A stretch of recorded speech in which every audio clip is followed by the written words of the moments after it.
And welcome to Flightdeck Live. I am Tim Capper, along with my co-host Cliffy Pine.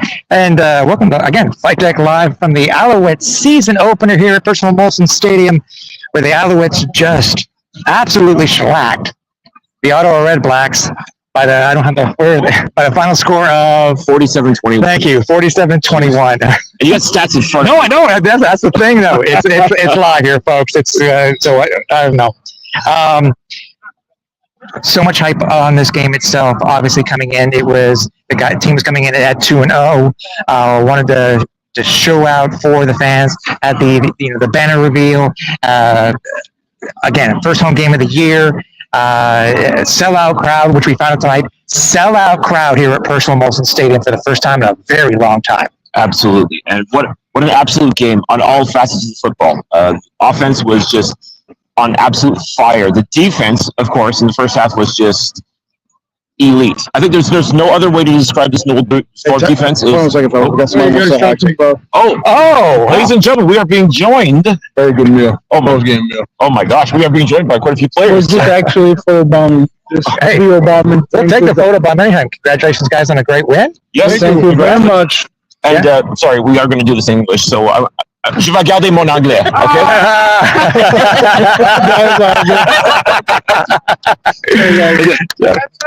That's amazing. Oh, man. This is why you have to be subscribed, folks, because this is live. Anything can happen live. We got people jumping in, saying hello. I mean, it does not get any better than that. No, that's I love that. I'm just speechless here. This team just actually dominated the first half. Really, I mean, scored 30 points. 30 points in the first half alone. It was Cody Fajardo. It was Tyson Philippon. It was just every single person on this offense and defense just stepped up. I mean, the Owls are up 29 points at halftime. Yeah, and technically you could say they scored 30 points in the first half because the only reason Ottawa got that single was because James Letcher decided not to take it out of bounds. Yep, that's true. Conceding the Rouge. So, I mean, in all reality, Ottawa didn't score any points in the first half. They just got credited with one. Yeah, okay. Well, we'll give them that. So it's, it was a little bit rough going in the third quarter, but, they kind of bounced back.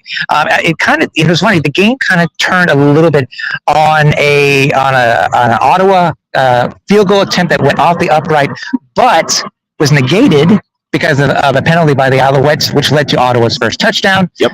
But really, Ottawa was not really into this game for the rest of the evening. They just weren't able to do anything. No, I think the Ottawa Red Blacks realized that they were not playing the Winnipeg Blue Bombers. they got the win last week, but you come into this house, you better be prepared. And unfortunately, I did not see that this Ottawa team looked prepared at all. No. They're playing catch up pretty much from the opening kickoff. Yeah, exactly. We got to talk about the guys tonight. Now, obviously, we'll go into this a lot more on the podcast on Wednesday. Cody Fajardo, 28 of 35, 393 yards, 3 touchdowns, just this shy of 400.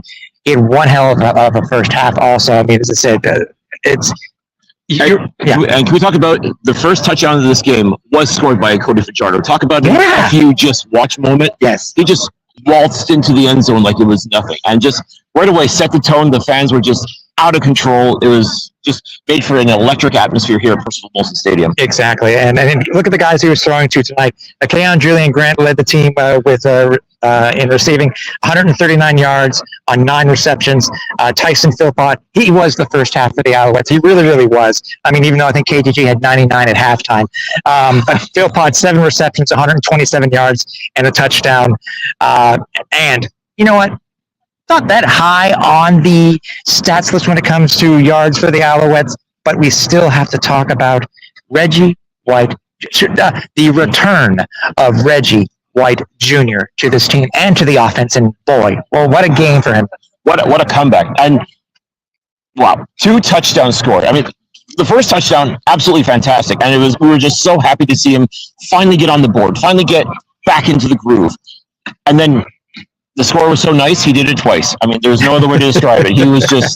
He was on another level. And that was the Reggie White Jr. that we knew and loved back in 2021 and 2022 before he got hurt. Yeah. And to have that connection with Cody all night long, sensational. I mean, he truly was the star of the second half, just like Tyson Philpott was the star of the first half. Yep.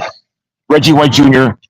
playing a grown man's game, back at it, back like he never left, and you love to see it. 600 plus days since the last time that Reggie stepped on a field here for the Alouettes, and it just goes to show what we knew he could be.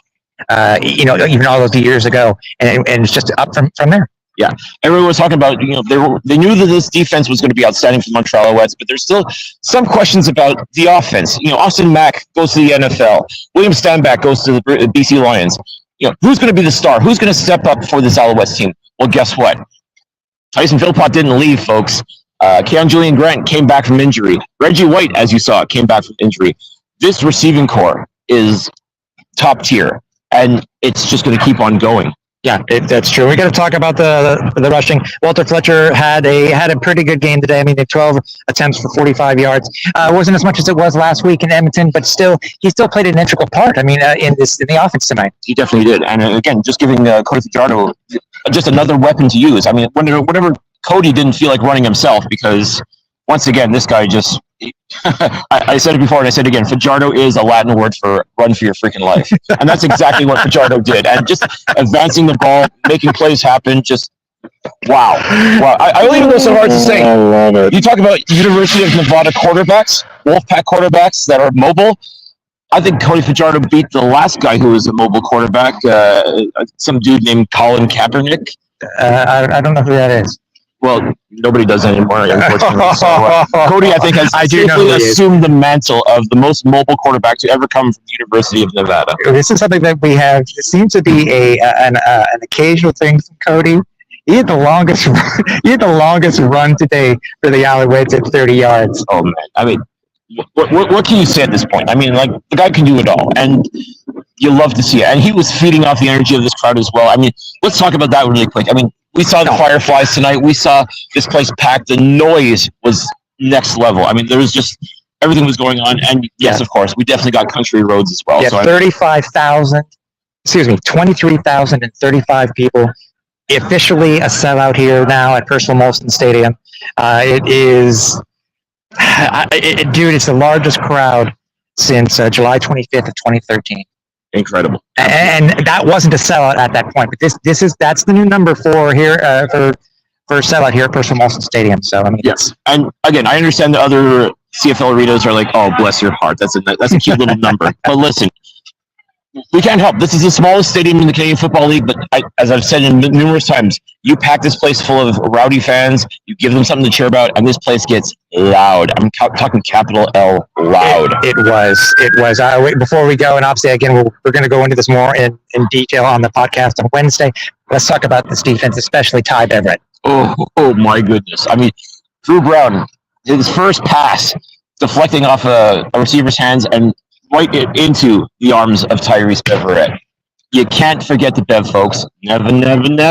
Yeah. And it just kept on going from there. This defense was just all over the place and just making life miserable. And we want to give a quick shout out to Darnell Sankey. We spoke with him after the match. He's currently gone into hiding because he killed a man on this field. Very close.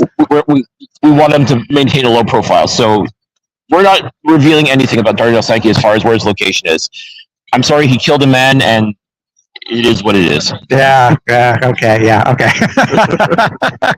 Where's Darnell? Again, we saw a couple of players post-game too. We had great chatting with some of these guys. We got a few updates on some of the players themselves. Talked to Tyrell Richards, found out about how he's doing and stuff like that. We do expect him back. Obviously, he's ready to come back already, and we know he's a couple of weeks out.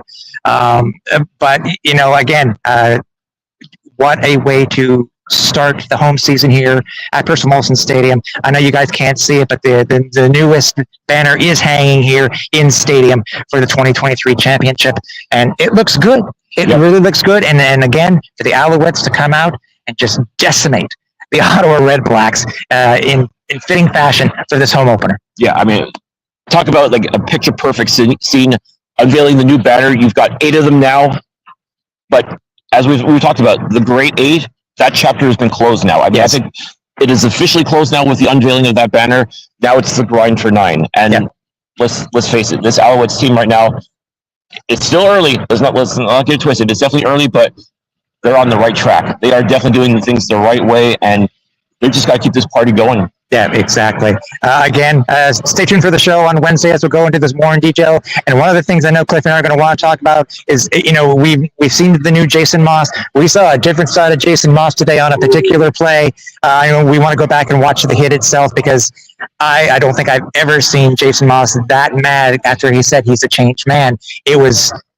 The guy was just livid, but but again, stay for that. We'll talk about that on the show on Wednesday. Again, so for the final time here at Percival Molson Stadium, the Alouettes win the 2024 home opener by smashing the Ottawa Redblacks 47-21. For Cliffy D, I'm Tim Capper. We'll talk to you soon.